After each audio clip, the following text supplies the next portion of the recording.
And you're not going to be able to access those feelings of gratitude. For the longest time, I was like, what the heck is a gratitude practice? Like, I don't get it. I would never do that. This totally turns me off. It seems like mumbo jumbo. And I think it's because I was rooted in a place of deep shame, and I literally didn't have access to the part of my experience that would have let me feel grateful. So the first thing that I think it's really important to recognize, and certainly like played a big role in my journey, is that this isn't going to turn off like a switch overnight, and gratitude isn't the way to start the change. The first way to start the change is actually not I'm great, or I love my body, or I should be grateful for what it can do, but instead I'm not extra screwed up.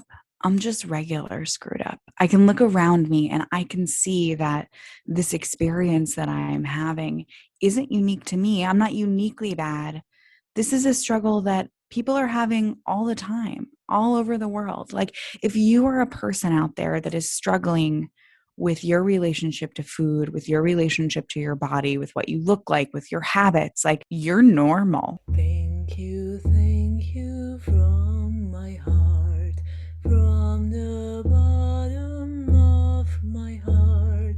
Thank you from my heart, from the bottom of my heart.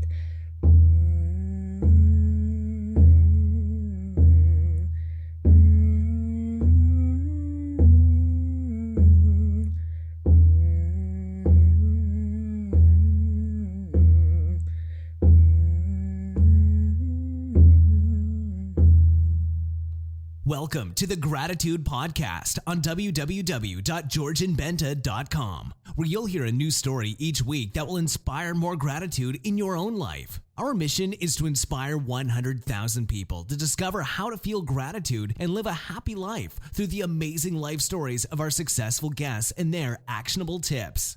And now, the host of our podcast, Georgian Benta. Hi, Gratitude Seeker. Welcome to a new episode of the Gratitude Podcast. Today with us, we have the CEO and co-founder of Wavelength, the healthy eating app that helps you reduce cravings, stop overeating, and improve your relationship to food and your body for good. For a long period of time, she thought her struggle with dieting was all her fault. She felt so ashamed that she didn't talk to anyone about what she was going through, not even when she was diagnosed with pre-diabetes and PCOS, or had major weight loss surgery and gained the weight back. Taking back her power started with a deeper, kinder understanding of herself. And here I believe that gratitude played an important role, and we will discuss this further. And she was able to let go of the shame and meet her goals in an enjoyable way. You know, Gratitude Seeker, that even if we're perfect for others, if we don't appreciate ourselves and our bodies, it's really challenging to live a fulfilled life. And to talk about this topic, we have Sarah, and we're going to explore this topic. Hi, Sarah. Thank you for being here. Hi, George, and thank you for having me. My pleasure. So,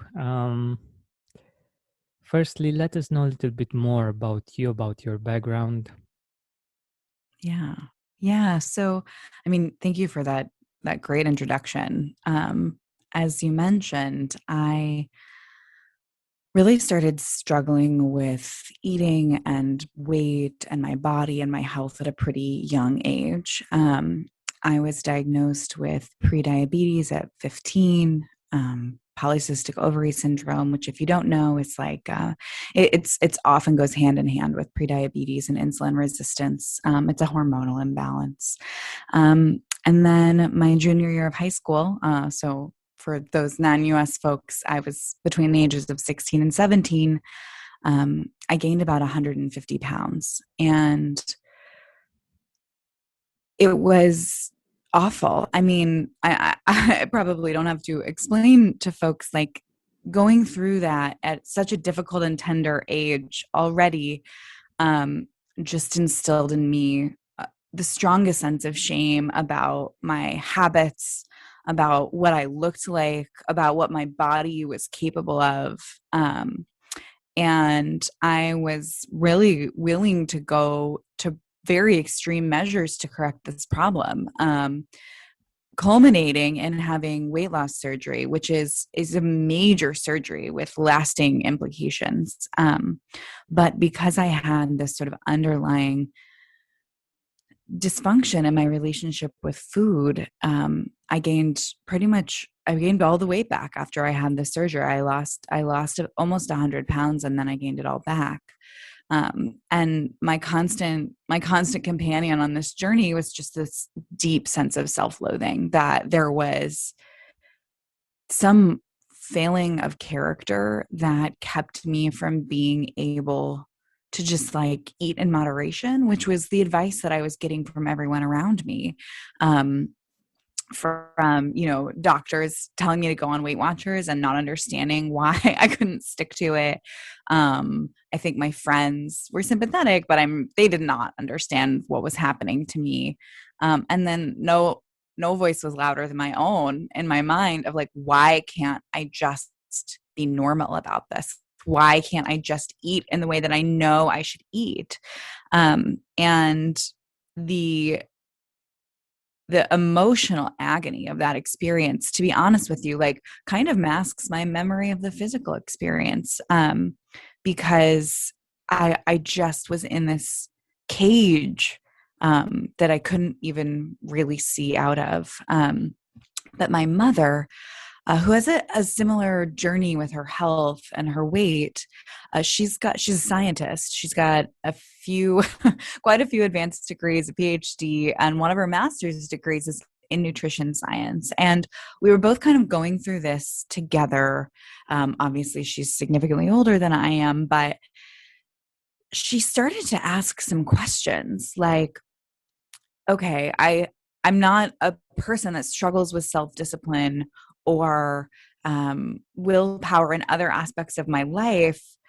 Why is this happening to me with food? I literally have an advanced degree in what to eat. What's going on here? And she started digging into not like what should we be eating, but why do we eat? And how can we change that? And what she discovered is that, the reasons that we eat are a very complex blend of our neuropsychology, our metabolism, our genetics, our current environment, the relationships that we have.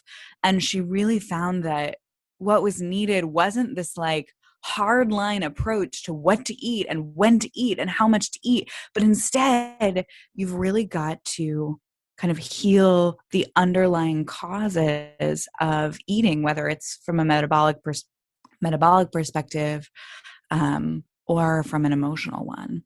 And so out of that, I lost about 150 pounds.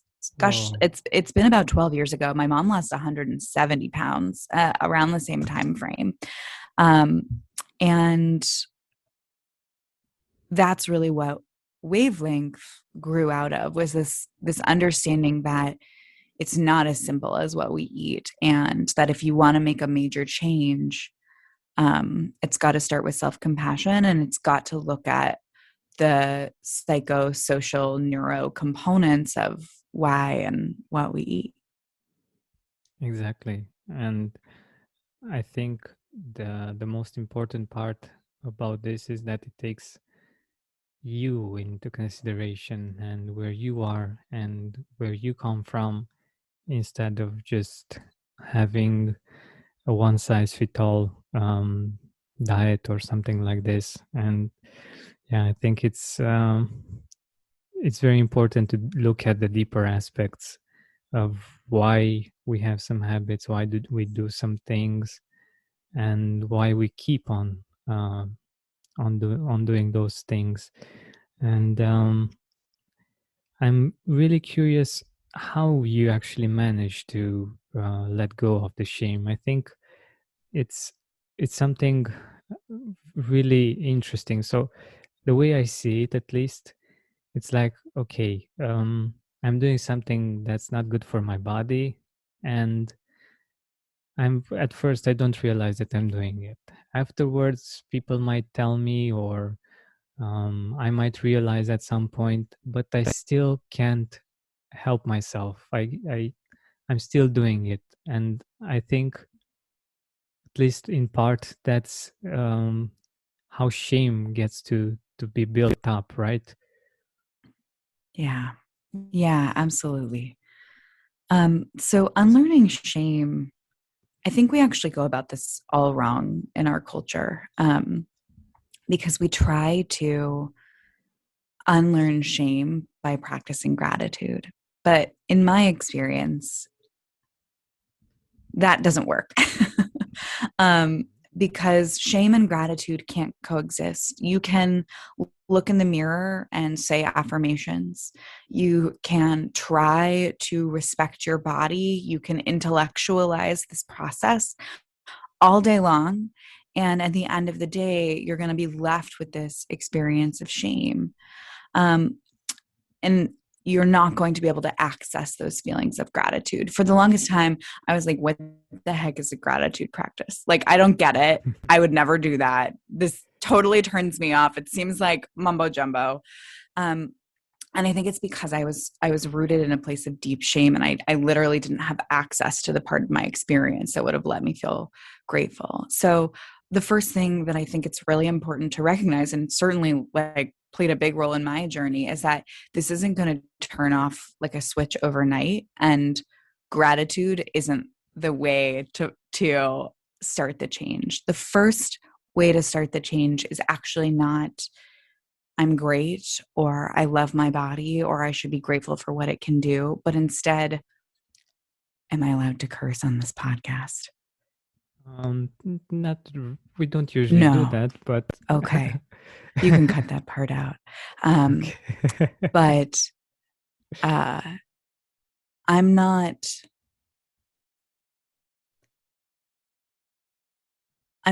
extra screwed up. I'm just regular screwed up. I can look around me and I can see that this experience that I'm having isn't unique to me. I'm not uniquely bad. This is a struggle that people are having all the time, all over the world. Like, if you are a person out there that is struggling with your relationship to food, with your relationship to your body, with what you look like, with your habits, like, you're normal, especially as we start to leave quarantine and re-enter the activities of our daily lives. Like, if you're not struggling with those things, you're in the minority of people. Most of us are grappling with this.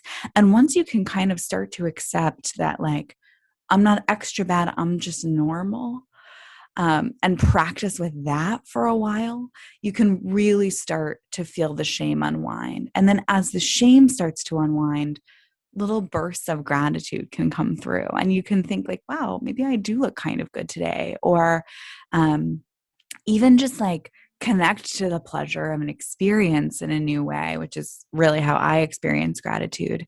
But like starting from that position of I'm normal, I'm not extra bad, is like the first step in eradicating that shame. Wow, I love this perspective. I think, yeah, I love the fact that you started with, okay, gratitude is not the way, at least not at first.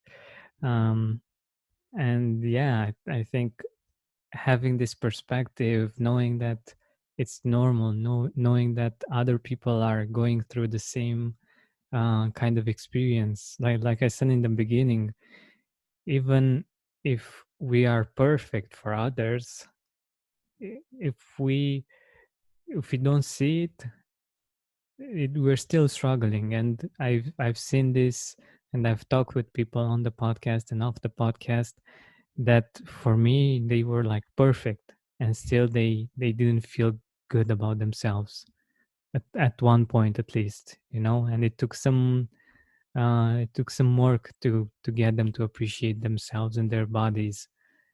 And for me that was very interesting, because I thought, okay, if you look great for other people, that means that you also feel great in your body and you feel great about yourself. Well, it's not quite like that. And exactly as you mentioned, the people that are perfectly comfortable and perfectly happy with their situation, with their relationship with their bodies, are in the minority, and it's okay. And yeah, this comes from a beautiful place of self-compassion and love, and that's really wonderful. Yeah. Yeah. And it's so, what we know about the brain is that when the neurological processes associated with shame are taking place, they actually inhibit our ability to create new behavior. So, the more ashamed you are about your eating habits, the harder it's going to be for you to change them.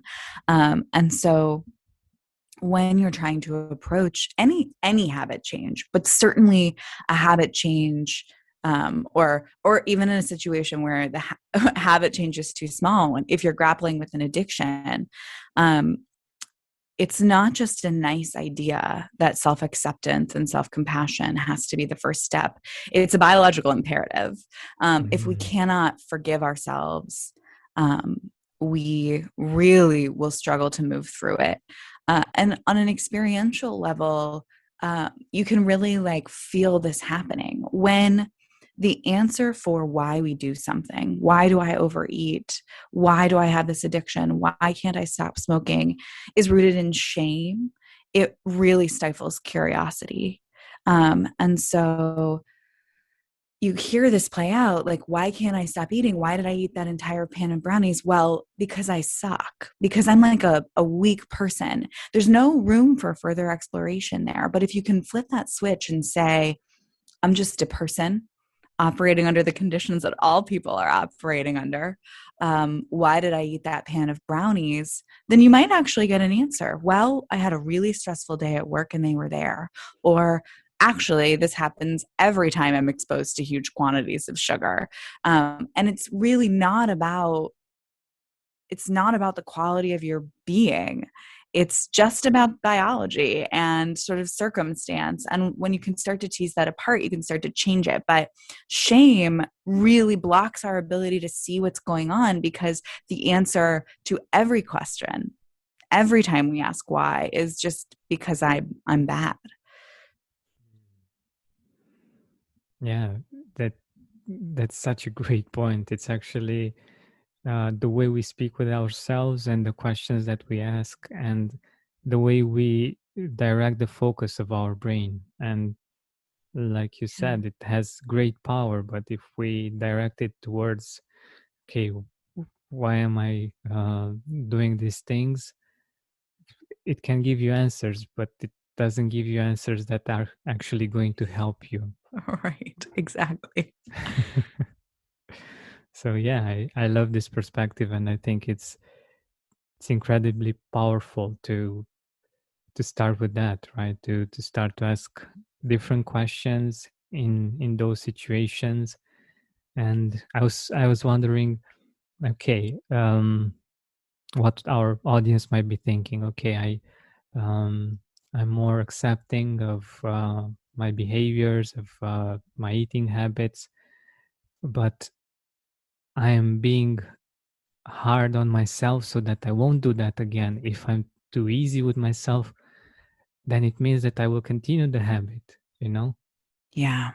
This is the question that comes up whenever we try to undertake compassion-based change, because we have this feeling that the shame is the only thing, the self-criticism is the only thing that's standing between me and the abyss, right? If I didn't hate my body, if I wasn't ashamed of my eating habits, like, wouldn't I just go off the rails? Isn't this something that I have to like really try to control?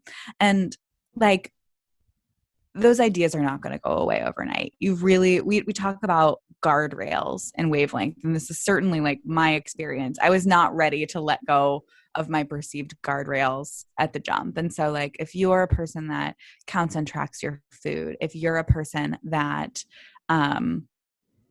feels like self-criticism is motivating to you, like, you can keep You can keep doing those things and eventually they will stop feeling useful.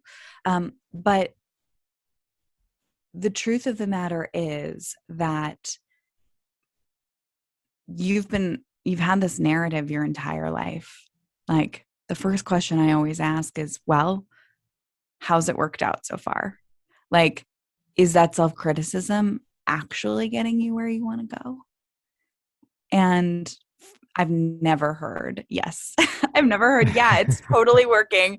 I'm completely in check. My behavior is exactly the way that I want it to be. And so often what I ask people to do is just approach this as a low stakes experiment. You don't have to think, I'm doing this the perfect way so that I will make the perfect change and be perfect. You can think, well, this might be nonsense, but I'm going to try it for a couple of weeks. What do I have to lose? If I hate it, I can stop. And what you'll find is that as you drop that self-criticism, as you kind of move into a place of self-acceptance, your capacity to make change really increases because you're no longer experiencing this cycle of, I'm going hard, I'm making all the rules, and then I can't stick to them because of X, Y, Z reason. I fall off the wagon. I hate myself. I spiral out of control, rinse and repeat. Instead, you're like, oh, that was interesting information. How can I incorporate this into what happens next time? And progress feels really fast. You start to feel a lot better, right? Like that inner critic gets quiet and you're having a lot better time. And all of a sudden, things that were not possible for you before are happening because you're not kind of trapped in this unproductive cycle of strict rules, failure, shame, binge. Yeah, exactly.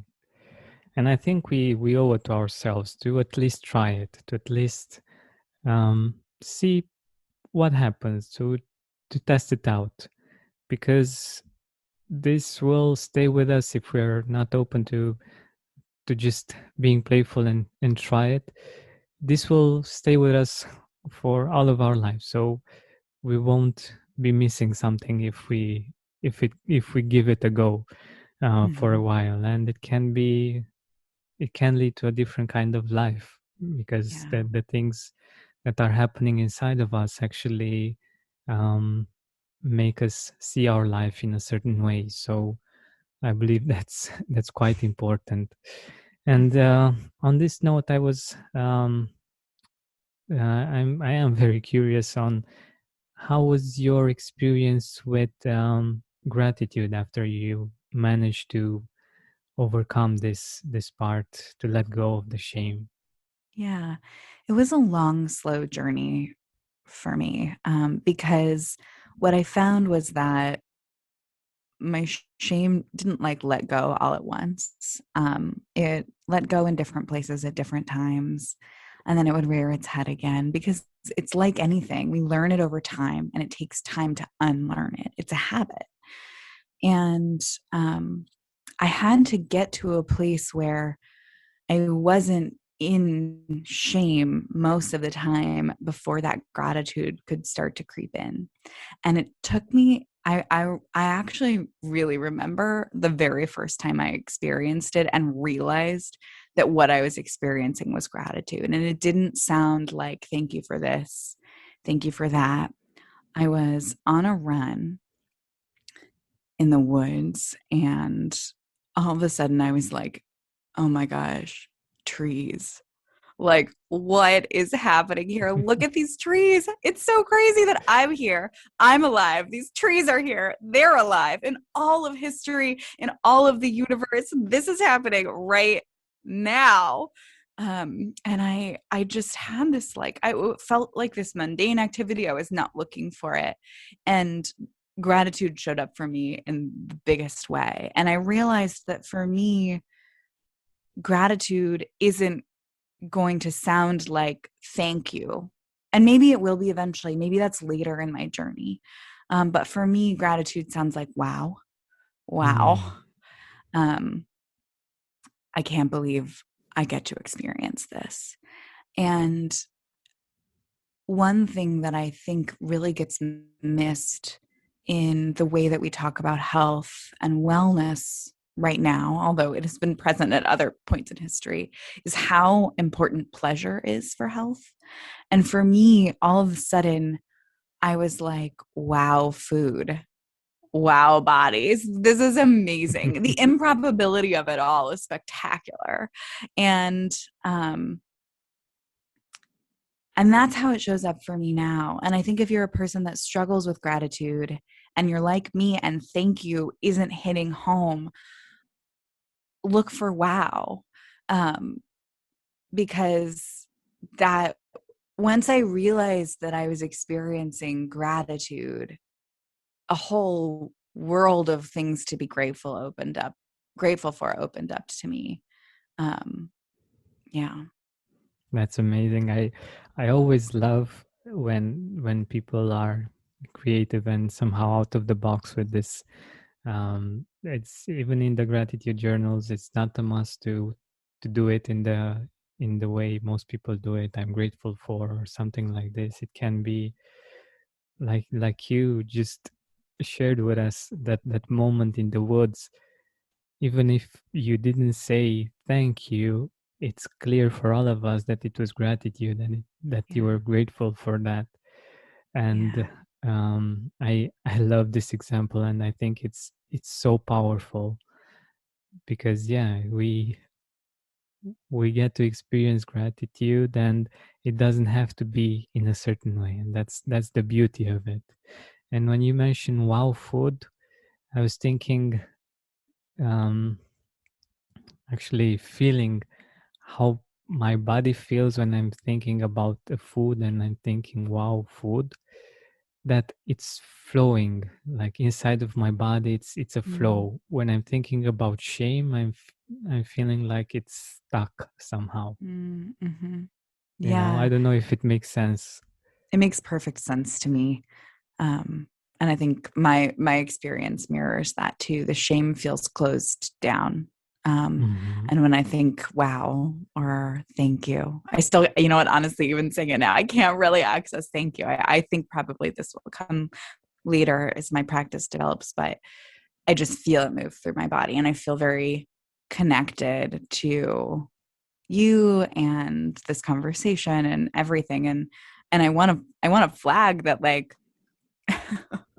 this is I would say I'm like gratitude resistant. Like, I'm not a person who thought that I would be saying something like I feel in flow, I feel connected, but it's there, it's undeniable. And when it hits you, like, your resistance to it seems a little silly and you see like, oh, I just didn't get it yet.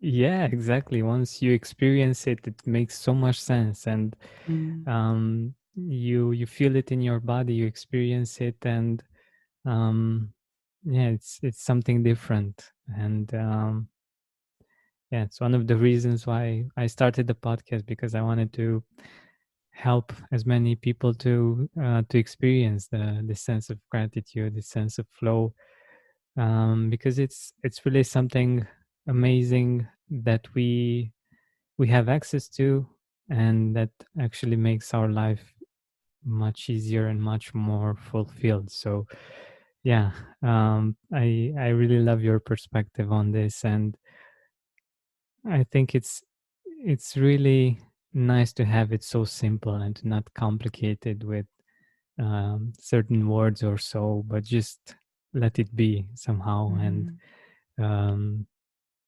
appreciate the experience, and yeah, just be with it. I think it's such a wonderful idea, and I'm really happy that it's actually proven, basically scientifically, that it's helpful for us, and it improves not just our eating habits, but also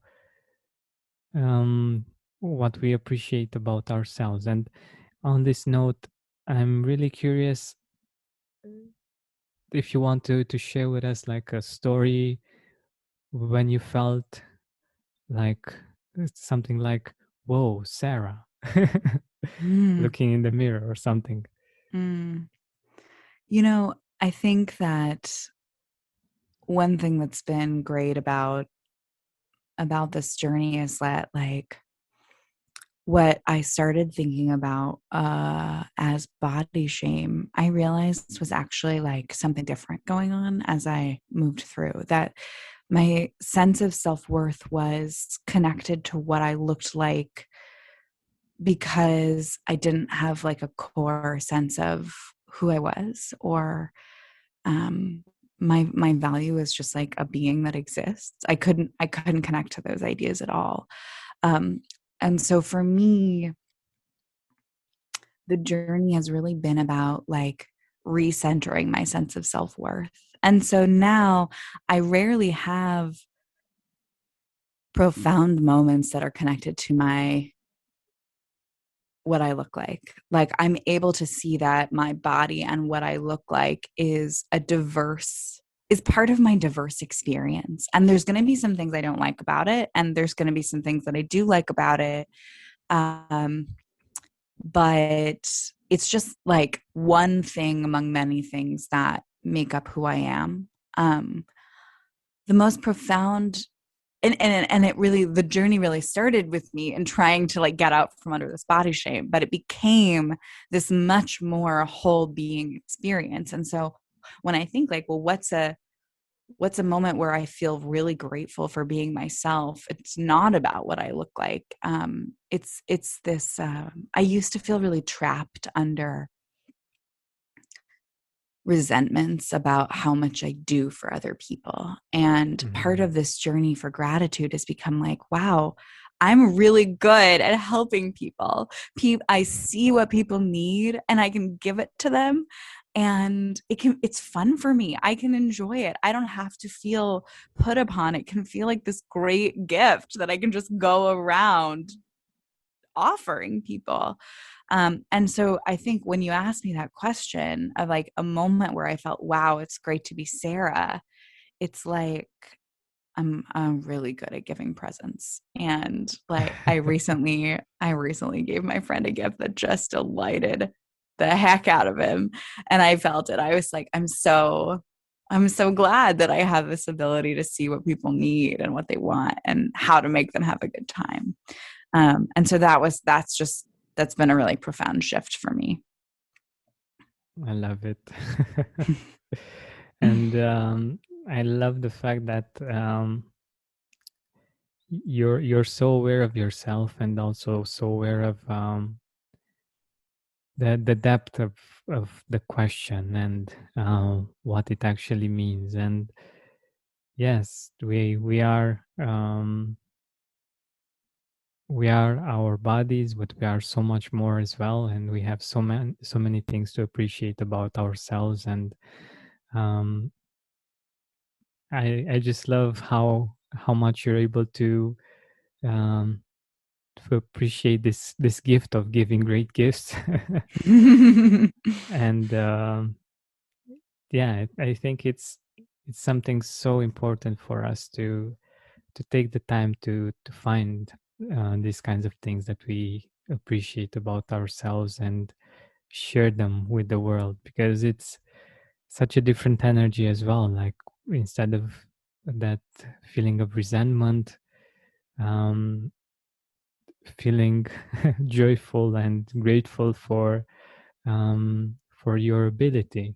It's such a different energy. And yeah, if this is who we are and how we are, isn't it much better to appreciate it? Yeah. And it's, again, it's not like flipping a switch. Like, I certainly still feel resentful sometimes. But I'm having these moments where it feels easier and it feels joyful. And it's like with anything, the clearer your sense of self-understanding and self-worth becomes, the easier it is to see when it's something joyful that you're able to offer and when another person should really be stepping up, right? This is another way of saying your boundaries get better. And so the other side of this gratitude is that I can say also, that's not my responsibility. I'm sorry. I don't do that. Or I can't do that for you today now. And so it's really like coming at something from both sides. It's not just feeling grateful and joyful about what's happening, but it's also being able to see what's happening that you don't like with clarity and say, oh, I'm going to create a different experience for myself here. That's wonderful. That's wonderful. And yeah, it's true. It's true. It's being resourceful enough and being clear enough in ourselves that we can do this. And yeah, of course, this leads to a much better life experience and to just a better life, basically. Yeah, for sure. So we're nearing the end of our time together, and I wanted to ask you, where can our audience get the app, what they can find on it, and yeah, everything else that we haven't been able to share on the podcast about this wonderful app. Yeah, thank you for inviting me to talk about it. So if you gratitude seekers, this is just for you. Visit wavelengthlive/gratitude. And what you'll find, the app is all audio based. So you'll hear my voice like you have now quite a lot. And what we do is we take people through a step-by-step journey to build healthier eating habits. And you listen to a 5 to 7 minute audio episode every day, and you're given activities, mindfulness assignments, and prompts to do throughout the day. And eventually we start to talk about nutrition. But first, we really deal with mindset, both from a growth mindset perspective and letting go of shame, which we talk about here. But then we start to also look at some of the neurological and emotional components that drive us to seek comfort from food, make sure we have a rich understanding of that, and then we dive into nutrition. But what we see is that about 72% of folks that start using the app regularly feel better about their eating choices and closer to their health goals within the first week. So that inner critic quiets right away, and you start taking steps to get closer to where you want to go, whether that's changing the way that you eat so that you can lose weight, whether it's changing the way that you eat so that you can manage a diagnosis like prediabetes or high cholesterol. Progress starts happening quite fast. And it's really all built on this foundation of self-compassion, self-acceptance, and then once we're ready for it, gratitude. Wow, that's wonderful. I totally encourage you, my dear gratitude seekers, to check it out. It's available on the App Store and on Google Play, right? Yeah. Perfect. So if you're on an iPhone or on a Google device, you can access it and enjoy the process. I think it's something wonderful that Sarah was generous enough to create and to put out there. And yeah, I think it's something that was very much needed in nowadays. So thank you for being here. Thank you for being so present and so calm. People tend to tell me that I have a calm voice.